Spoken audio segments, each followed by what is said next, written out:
2 मई 1992 ईस्वी हफ्ते के दिन इस्लामाबाद से कराची रवानगी हुई।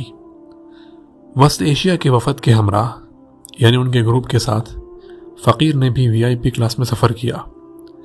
रात को होटल में ठहरने की बजाय फ़कीर ने शेख मोहम्मद याकूब साहब के घर क़याम करने को पसंद किया। जमात के अहबाब जमा हो गए थे। रात का बेशतर वक्त मशाइख़ नक्शबंद के हालात व वाक़यात सुनाने में गुजर गया। अल्लाह ताला के नाम में इतनी लज्जत और शीरीनी है यानी मिठास है कि उस नाम का जिक्र करने वालों के तज़किरे करने में भी मज़ा आता है, दिलों को सुकून मिलता है। हज़रत जुनैद बगदादी से किसी ने पूछा कि अहलुल्लाह के तज़किरे से सुकून क़ल्ब मिलता है, इसकी कोई कुरानी दलील भी है? आपने कुरान मजीद की आयत तिलावत फरमाई जिसका तर्जुमा यह है कि और वो सब हम बयान करते हैं आप पर रसूलों की खबरों में से जिसके ज़रिए हम आपके दिल को मजबूत करते हैं।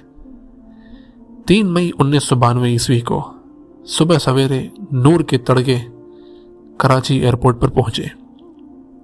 ये मालूम करके खुशी हुई कि उज़्बेकिस्तान एयरलाइन की फ़्लाइट ताशकंद से कराची आ चुकी है।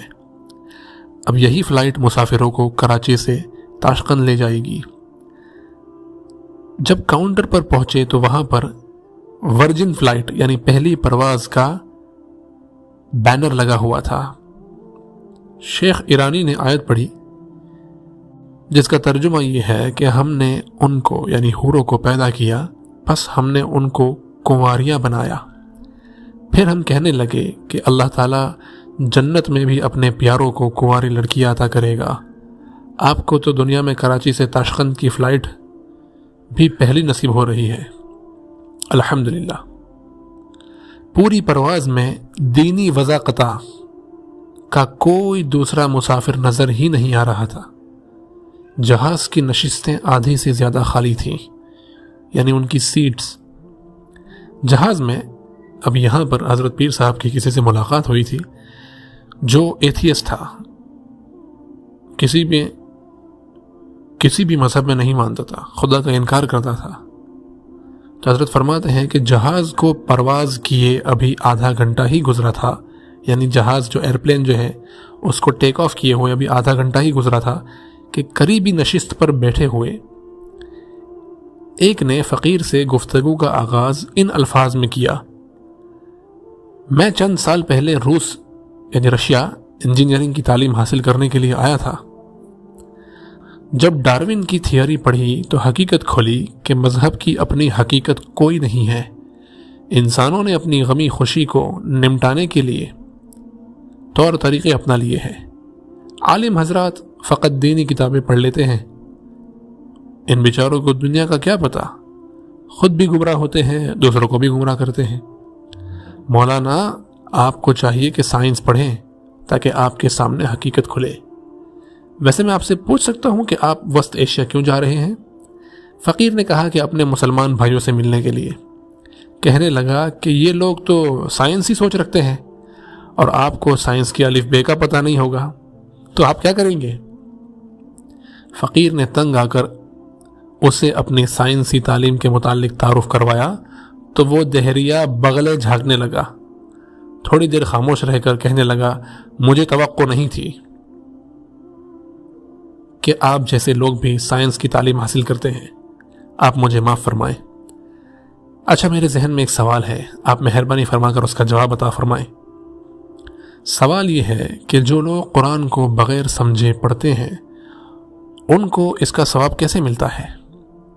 फ़कीर ने कहा कि हदीस पाक में आया है कि कुरान मजीद को समझ कर पढ़ें या बग़ैर समझे पढ़ें, दोनों सूरतों में सवाब मिलता है। कहने लगा कि बग़ैर समझे सवाब मिलने वाली बात समझ में नहीं आती, कोई पक्की दलील दें। फ़कीर ने कहा कि अच्छा बताओ कि अगर कोई शख्स काफ हा या आइन सौद पढ़े तो क्या उसको अजर मिलेगा? कहने लगा कि हाँ, कुरान का लफ्ज़ है। फ़कीर ने पूछा कि इसके मानी क्या है? कहने लगा कि हुरूफ मुक़त्तआत के मानी तो नहीं बताए गए। فقیر نے کہا کہ اگر لفظ کے معنی سمجھے بغیر اس کو پڑھنے پر اجر ملتا ہے تو دوسرے الفاظ کے پڑھنے پر اجر کیوں نہیں ملے گا؟ کہنے لگا اچھا بتائیں کہ نماز کو عربی میں پڑھنا کیوں ضروری ہے؟ ہم اپنی زبان میں کیوں نہیں پڑھ سکتے؟ فقیر نے کہا کہ اعمال کے اپنے اپنے درجات ہیں، مثلا دعا مانگنا سنت ہے، اس کو اپنی زبان میں مانگنے کی اجازت دے دی گئی، مگر نماز فرض ہے، اس کے لیے ضروری قرار دیا گیا کہ انہی الفاظ میں ہو جن الفاظ میں نبی علیہ السلام نے پڑھی۔ اگر اپنی زبانوں میں پڑھنے کی اجازت دے دی جاتی تو آج 1400 سال گزرنے پر اس کی شکل ہی مسخ ہو چکی ہوتی، یعنی بگڑ چکی ہوتی، ڈسٹارٹ ہو چکی ہوتی۔ امت اس کو پڑھنے کی بجائے طبلے اور سارنگی کے ساز پر گایا کرتی، عبادت کا نظام ہی درہم برہم ہو جاتا۔ کہنے لگا کہ مولانا میری نظر میں آپ بڑے ذہین آدمی ہیں۔ اب اس کے جواب میں حضرت پیر صاحب نے اسے جو بات کہی وہ سننے والی ہے کہ فقیر نے کہا کہ میری نظر میں تو آپ انتہائی بیوقوف انسان ہیں۔ آپ پیدا ہوئے مسلمان گھرانے میں، مگر روس جا کر آپ دین گنوا بیٹھے، کاش کہ آپ کو آپ کی ماں نے جنا ہی نہ ہوتا۔ فقیر کے یہ توجہ بھرے الفاظ اس دہریے کے دل پر بجلی بن کر گرے، اس کی آنکھوں سے آنسو بہنے لگے۔ کہنے لگا مولانا میں توبہ تائب ہو کر نئے سرے سے مسلمان ہوتا ہوں۔ فقیر نے اللہ تعالیٰ کی بارگاہ میں شکر ادا کیا، وما کننا لنہتدی لولا ان ہدانا اللہ، اور ہم ہدایت نہیں پا سکتے تھے اگر اللہ ہمیں ہدایت نہ دیتا۔ تھوڑی دیر میں ایئر ہوسٹس نے اعلان کیا کہ ہم تاشقند کے ایئرپورٹ پر اترنے والے ہیں۔ فقیر نے کلمے کا ذکر کرنا شروع کر دیا۔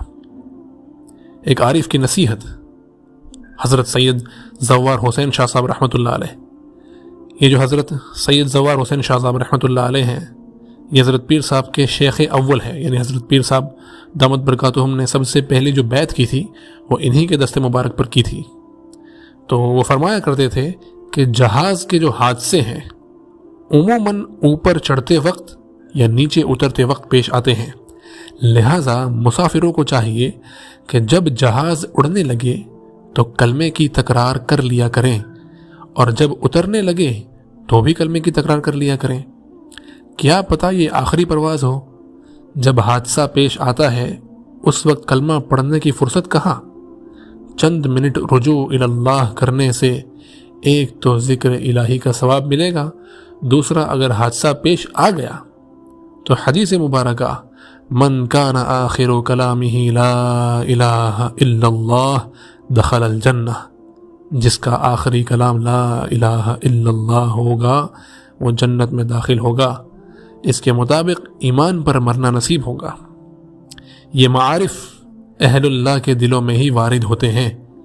عوام الناس یعنی عام جو لوگ ہوتے ہیں ان کی سوچ ان سب سے بہت پیچھے رہ جاتی ہے۔ یہاں پر حضرت پیر صاحب جب تاشقند میں اتر گئے، اس کے بعد وہ کہاں گئے، کن سے ملاقات کی، اس کو انشاءاللہ اگلی ویڈیو میں تذکرہ کیا جائے گا۔ آپ ضرور چینل کو سبسکرائب بھی کر لیں، ویڈیو کو لائک بھی کریں، اور جتنا آپ ویڈیو کو لائک کریں گے یوٹیوب زیادہ سے زیادہ لوگوں تک اس کو پہنچائے گا، اور اس ثواب میں آپ بھی انشاءاللہ حصے دار بنیں گے۔